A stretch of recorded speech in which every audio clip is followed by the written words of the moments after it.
Hola, bienvenidas y bienvenidos al programa Ciencias Jurídicas de la Barra Mexicana de Abogados. Hoy estoy muy entusiasmado por el programa de hoy porque vamos a platicar de una etapa que me parece importantísima para el desarrollo de la carrera de los abogados, de las abogadas mexicanas y mexicanos, que es la elección y la decisión de estudiar una maestría en el extranjero. Y para hablar de eso tenemos a dos egresados de maestrías en el extranjero. Mariana Montemayor, bienvenida Mariana. Muchas gracias, estoy muy contenta de estar aquí. Gracias por venir. Y Clemente Romero. Un gusto, Fer, muchas gracias por la invitación, un saludo a todas y a todos. Gracias por estar aquí. Mariana es abogada por la Universidad Iberoamericana y maestra, tienes tu LLM de la Universidad de Texas en Austin, ¿no? Exactamente, tengo un LLM especializado en Derecho Energético por la Universidad de Texas en Austin y pues lo hice entre 2019 y 2020, entonces me tocó en medio año pandémico y ya les platicaré un poquito más sobre eso. Qué buena experiencia, inolvidable, de todas formas es inolvidable, pero aún en el contexto que te tocó tal vez un poco más, ¿no? Sí, exacto. Y Clemente, tú eres abogado por el ITAM. Correcto. Y egresado de la maestría MSc de Durham University, ¿no? Así es, tuve la oportunidad de estudiar una maestría en prevención de conflictos y procesos de paz, financiada por el gobierno británico a través de las becas Chevening. Buenísimo, que eso me interesa mucho que platiquemos de toda esa parte. Pero antes de llegar a, digamos, a sus experiencias particulares, me gustaría preguntarles, tal vez Mariana, que nos empieces platicando tú, ¿por qué consideras que para un abogado mexicano, para una abogada mexicana, es relevante estudiar una maestría y en el extranjero concretamente? Ok, creo que para cualquier estudiante de la carrera de Derecho es súper importante seguir adelante en el desarrollo profesional y en el desarrollo como estudiante.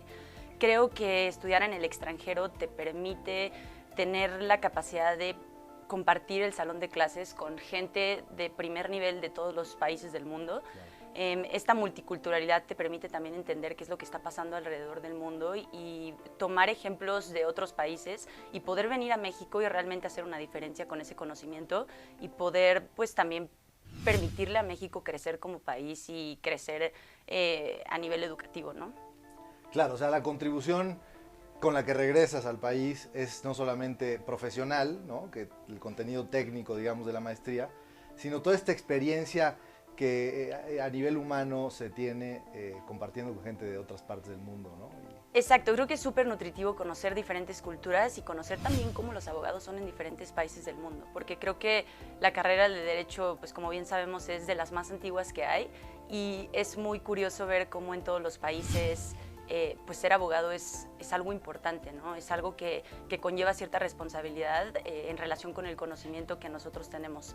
Entonces creo que para mí fue además de ser amigos y además de conocer y vivir en otra ciudad, que fue algo importante para mí, creo que para mí enfrentarme con la educación impartida por Estados Unidos al menos sí fue al principio abrumador porque es muy retador, claro. Pero por otro lado también muy enriquecedor porque pues también me di cuenta que soy tan competitiva como cualquier otro abogado en otro país, ¿no? Buenísimo, buenísimo, bien importante eso también, como a nivel de autoestima, ¿no? Claro. También de pronto te comparas y compartes con gente de todos lados y dices, pues en México traemos todo. Sí. ¿Qué opinas, Clemente, de tu experiencia y el sistema a lo mejor británico? No sé si, claro. ¿Cómo fue ese contraste en tu desarrollo? Mira, coincido con Mariana, ampliando tu perspectiva como nunca te lo podrías imaginar, tener amigos de los 5 continentes, tener profesores que han estado en campo, no solamente en campo académico, sino en campo de gobierno, en temas militares, en temas de seguridad, en temas de derecho internacional. Es una experiencia única que creo yo que todas las personas que estudien alguna licenciatura en México y de Derecho nos permite ampliar la perspectiva como sería muy difícil si lo hiciéramos exclusivamente aquí en México. Claro. Y coincido también con Mariana, es decir, la formación académica en México es de excelencia en muchas universidades y eso te hace hablar de par, de tú a tú con cualquier estudiante de cualquier universidad del mundo. Entonces, eso nunca debemos de olvidarlo cuando estamos hablando o negociando con pares en cualquier parte del mundo, ¿no? Es decir, hay países que han desarrollado sus economías de manera extraordinaria y la base del desarrollo económico de cualquier país ha sido la educación. Entonces, como país y como personas y como profesionistas, siempre debemos de apostar por seguir educándonos, porque esa es la única manera en la cual seguimos siendo parte de las dinámicas sociales y de las dinámicas económicas que nos permiten tener una mejor perspectiva global y una mejor conectividad. Buenísimo. Y siguiendo contigo, Clemente, hablamos un poquito ahora del por qué estudiar en el extranjero. Me gustaría ahora entrar a la pregunta del cómo, ¿no? Y Claro. el cómo en particular ahora de cómo elegir, o sea, por qué, digamos, cómo elegir una maestría en Inglaterra, en tu caso, sobre una en Suecia o en Chile. Claro. Bueno, desde mi experiencia te podría comentar, sí tenía un interés de estudiar en una maestría en un país de habla inglesa, porque obviamente es el idioma internacional de los últimos 70 y lo seguiré haciendo en el siglo XXI. Y siempre estás como entre Estados Unidos o Inglaterra, etc. Y un tema importante es el tema, bueno, ¿cómo vas a financiarlo? Es decir, ¿te vas a descapitalizar para realizar eso? ¿Vas a conseguir financiamiento? ¿Vas a conseguir financiamiento de fondo perdido? Entonces, cuando estás en el proceso, yo considero que cualquier estudiante de licenciatura y cualquier abogado debe de ponderar siempre todos esos aristas, ¿no? Es decir, cuál va a ser tu plan de vida para llegar a ese objetivo y una vez que lo consigues, cuál es el plan para el día siguiente. Entonces, cada persona tiene su historia, cada persona sabe los retos que ha enfrentado, financiamiento, personales, profesionales, etcétera, y eso es lo que creo que cada uno debe de saber cómo ponderarlo para hacer un mejor plan de vida. Es decir, una combinación entre lo que profesionalmente te conviene y lo que, digamos, es más accesible, ¿no? Y seguiremos contigo después del corte, Mariana, hablando de ese tema. Nos vamos a un corte y regresamos al programa Ciencias Jurídicas con Mariana Montemayor esta vez y Clemente Romero hablando del estudio de maestrías en el extranjero.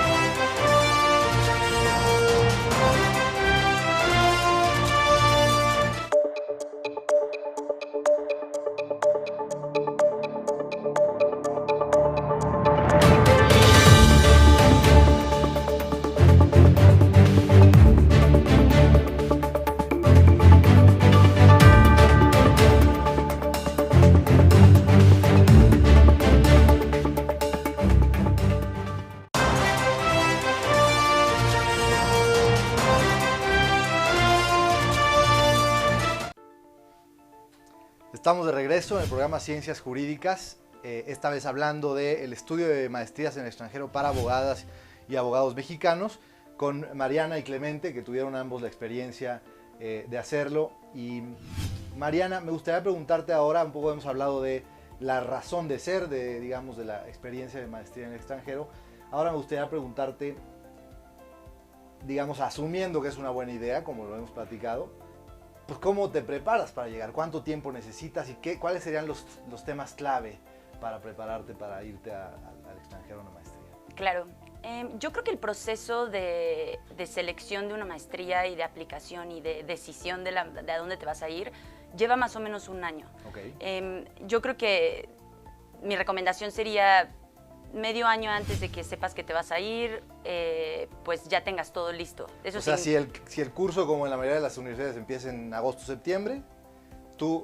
tienes que estar un año antes listo para empezar a aplicar. O sea, ¿no? que tienes que empezar a ver desde enero Exacto. del año anterior, o sea, unos 18 meses antes. Exacto, yo diría que el primer paso que tienes que hacer es, pues, para empezar a preparar tu maestría, es decidir a qué universidad te quieres ir. Entonces, la primera decisión sería cerrar el universo de posibilidades de las universidades a las que te quieres ir. En mi caso fue muy fácil hacer esta decisión porque yo quería hacer una maestría especializada en Derecho Energético y eso me limitaba en mi universo de posibilidades a Estados Unidos, Europa y el Reino Unido. Con base en esa decisión, lo que yo hice fue hacer una investigación sobre cada universidad y ver qué elementos de esa universidad me iban a sumar a mí como profesionista. Por ejemplo, en la aplicación que yo hice para UT hice mención de un centro de investigaciones en materia energética que tenían y eso me iba a mí permitir pues sumarle a mi investigación que hice durante mi año de maestría. Esto que dices, Mariana, y podríamos hacer todo un programa solo de el statement personal, ¿no? O la declaración personal en la que pides tu admisión a las universidades, porque no te sirve hacer uno genérico, ¿no? Luego creemos que hacemos ¿cómo se llama? Ensayo genérico para aplicar. No es muy útil porque no te destacas, digamos. Y a lo mejor lo que tú dices es, en tu ensayo, en cada ensayo que vayas a presentar a las universidades, habla de por qué esa universidad es para ti y tú para esa universidad. 100%, porque creo que de esa forma sí creo que después de que aplicas te das cuenta que haces más clic con una universidad que otra. E incluso cuando te mandan tu carta de aceptación, a mí, por ejemplo, se me aceleraba el corazón cuando me llegó la de UT, pero cuando llegó la de Berkeley, por ejemplo, que también es una excelente universidad, pues no sentí tanta emoción, ¿no? Entonces creo que vas generando ese vínculo de cariño y de confianza con la institución educativa, y eso también, pues, te permite tomar una decisión más rápido, ¿no? Y creo que el otro componente importante son las becas. Tienes que empezar a pensar cómo te vas a ir y con qué dinero te vas a ir. Entonces tienes que buscar cuál es tu abanico de posibilidades de becas, que a partir del nuevo gobierno son distintas. Y pues bueno, ya con eso tomar una decisión, ¿no? Te tocó además a ti ya la... A mí me tocó el cambio del gobierno. Me tocó que suspendieran los fideicomisos educativos. Yo estaba muy emocionada de poder utilizar la beca CONACYT CENER, que era la que te pagaba todo, ¿no? Te ibas con todo pagado hasta el boleto de avión. Cuando hay el cambio de gobierno, yo aplico para esta beca, sobre todo porque yo me dedico a eso, ¿no? Pues la mala noticia de que ya no hay estas becas, que solamente queda una beca, que es la CONACYT FUNED, que es una beca con un componente de financiamiento, que te prestan más o menos como $10,000 que tienes que pagar en el tiempo, y pues bueno, tienes este componente de beca que desafortunadamente, si no aplicas en la primera etapa de las becas, puede ser que no entres a ese apoyo de financiamiento, que fue mi caso, ¿no? Otro punto importante que yo diría es, sean súper meticulosos con la lectura de los requisitos que les piden en todo, ¿no? Tanto por la universidad como por las becas. En Estados Unidos, para aplicar, necesitas utilizar un sistema que se llama LSAT. Tiene su chiste el sistema, tienes que aprender a usarlo, y creo que para una persona que está aplicando a Estados Unidos, es lo primero que te parece más abrumador, ¿no? Como, ¿cómo lo voy a ocupar? ¿Qué tengo que pedir?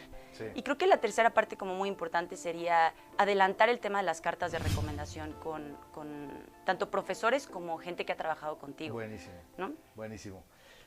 Me interesan mucho esos dos temas, pero antes de seguir a la de la carta de recomendación, que creo que es un temazo, preguntarte a ti, Clemente, y quiero que me platiques de financiamientos y becas y todo esto, pero la pregunta que te voy a hacer es, ¿alguien que no tiene ahorros se puede ir a la maestría? Sin duda alguna. Una de las mejores becas que existen para estudiantes mexicanos para estudiar una maestría son las becas Chevening, que otorga el gobierno británico desde 1983. Estas becas te otorgan financiamiento total, te otorgan boletos de avión ida y vuelta a México-Londres, al lugar de donde residas en el país, la matriculación, es decir, el costo de la universidad, y aparte te dan un stipendio, un ingreso mensual con el cual puedes vivir y enfocarte exclusivamente a tus estudios. Estas becas han beneficiado a más de 2,000 mexicanos y a más de 50,000 personas en el mundo. Esa beca es, sin duda, creo yo, que uno de los grandes instrumentos de política exterior que ha hecho el gobierno británico para fortalecer lazos y vínculos, no solamente con México ni América Latina, sino con los 5 continentes y con su comunidad de Commonwealth. Te provee una gran red de contactos y de conexiones que sería difícil de conseguir, porque no solamente hablas con tu universidad, sino hablas con gente de tu generación y con gente de todas las generaciones. Entonces puedes hacer un pool extraordinario de contactos y de conocidos en temas de derecho, medio ambiente, salud, educación, ciencia y tecnología, etc. Por lo cual, pues cualquier aspirante que desee estudiar una maestría en el extranjero, yo considero que es de las mejores becas, de las mejores, es la mejor beca que cualquier persona podría aspirar en México para tener poder estudiar en el extranjero un año. En cualquier universidad del Reino Unido exclusivamente. Y hay, así como la Chevening en el Reino Unido, hay otras en otros países, ¿no? Que habría que estar pendiente. Así es. Y de eso a lo mejor seguimos platicando después del corte. Estamos hablando del estudio de maestría en el extranjero para abogadas y abogados mexicanos. Regresamos en unos minutos.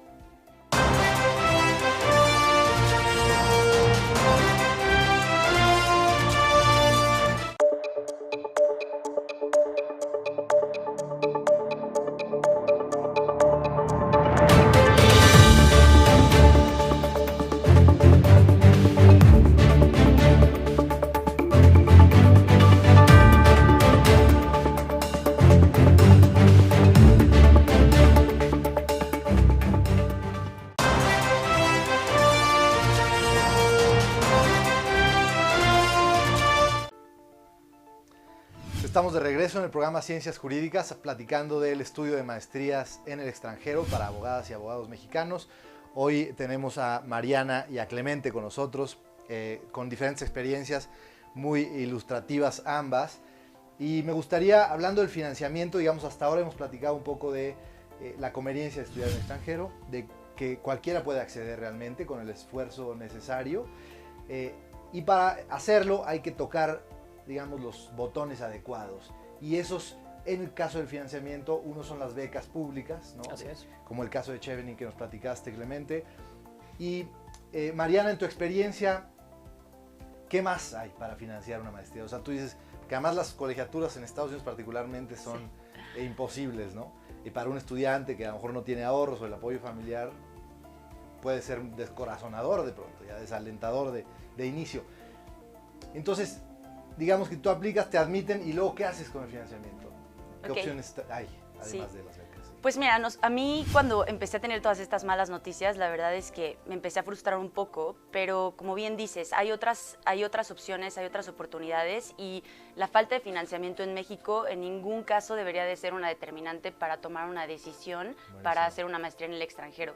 En mi caso, tuve la oportunidad de que me ofrecieran una beca por parte de la Universidad de Texas. Esta beca se llama Tuition Assistance for Mexican Students.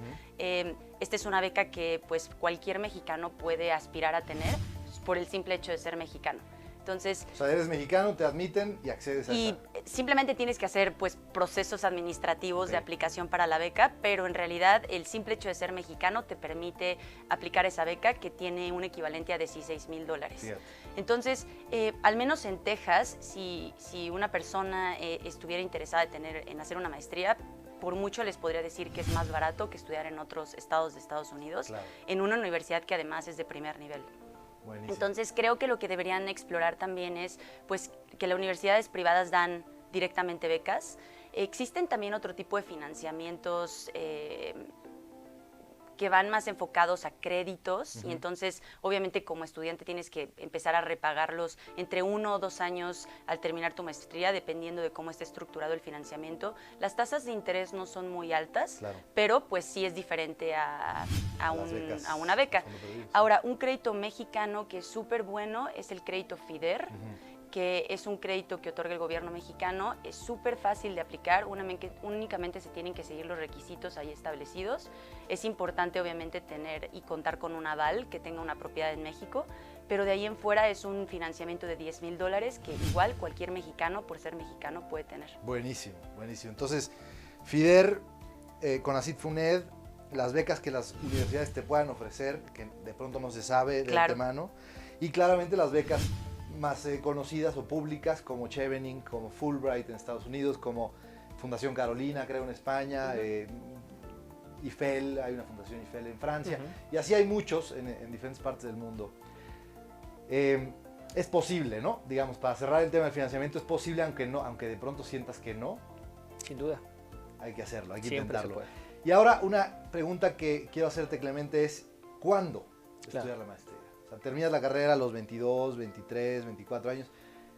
¿Cuándo te vas a la maestría? ¿Hay una fecha límite, una edad en la que dices ya mejor ya no te vayas? ¿Qué opinas? Pues mira, sin duda las carreras de vida cada quien las hace y si estás dependiendo de dónde estés, quieras realizar tus prácticas profesionales, ¿no? Estás en un bufete, bueno, tienes como un plazo y luego vas al LLM y luego aspiras a ser socio, etcétera. O quieres poner tu propia consultoría, tu propio despacho. Yo creo que cada quien tiene los tiempos, el mejor tiempo es cuando tú puedes, ¿no? Cuando tú puedes, cuando tú quieres, cuando las condiciones se van generando. Y eso creo yo que debemos de verlo para no ver como un obstáculo, decir ya llegué a los 28, ya llegué a los 30 y no tengo la maestría. Porque a veces luego el entorno social o familiar te dice, bueno, es que ya tienes que hacer esto y ahora tienes que hacer lo otro. ¿No tienes hijos todavía? No tienes hijos, en fin, más temas. Claro, cuando estás casado, tienes familia, es más complicado, pero no imposible. Yo conozco muchos amigos que se han ido con toda su familia a estudiar maestría y les ha ido muy bien. Lo importante creo yo que planees muy bien tu vida y puedas ser capaz de decir, bueno, en este momento lo puedo hacer, lo puedo financiar, conseguí estas becas, etcétera. Y, por ejemplo, otro punto bueno de la beca Chevening es que no hay límite de edad. Buenísimo. Yo sé que en algunos programas de maestría en varias universidades del mundo hay un límite. En Reino Unido no es una regla, en otros países tal vez sí es regla un límite de edad para maestrías. Por ello es otra oportunidad más para poder aplicar. Y yo estoy seguro que como becas Chevening también habrá otros medios de financiamiento en el cual no haya un límite de edad y en el que nunca es tarde para reiniciar o buscar nuevas áreas. Buenísimo. Si yo te dijera que la materia que más me gustaron en mi maestría, que era una mezcla entre relaciones internacionales y seguridad, eran clases de antropología, si a mí me lo hubieras preguntado cuando salí de la universidad, pues te hubiera dicho, eso es impensable. Claro. Pero sin duda, estudiar áreas del conocimiento que son atípicas para un estudiante mexicano, sin duda te ayuda a negociaciones tanto en temas muy locales como en temas muy internacionales, de conflictos entre regiones, países o conflictos regionales muy focalizados. Buenísimo, buenísimo. Y para cerrar, me gustaría preguntarles qué hace uno después de la maestría, ¿no? Se lleva mucha planeación, mucho esfuerzo, mucha inversión de tiempo y demás, llegar a la maestría, pero después ¿qué? ¿Regresas a México, te quedas allá? Muy rápido un comentario al respecto. Si quieres, Mariana, 30 segundos, un pensamiento al respecto y luego Clemente y cerramos con eso. Claro, creo que hay muchas opciones para hacer después de la maestría. Por supuesto tienes la posibilidad de quedarte a trabajar en el país al que decidiste irte a estudiar, pero también obviamente regresar a México y sumarle a tu país, ¿no? Para mí fue muy grato poder regresar al mismo despacho en el que he pues trabajado los últimos 8 años y pues también gracias a ellos que apoyaron también pues mi desarrollo pues educativo, puedo estar de regreso en México trabajando y haciendo y aterrizando lo que aprendí en la maestría a México, ¿no? A mí me encantaría poder participar en la creación de una política energética más inteligente en México.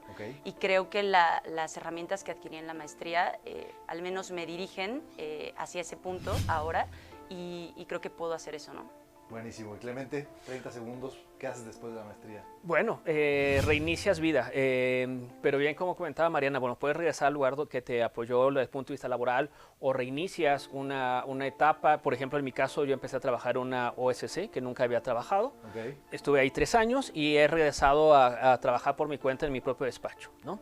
Entonces, siempre hay alternativas y aun cuando el entorno nacional o internacional se vea complejo, yo estoy seguro que tu capacidad y la resiliencia, la capacidad de hacer conexiones y relaciones siempre te va a ayudar a salir adelante en cualquier proyecto de vida que te plantees.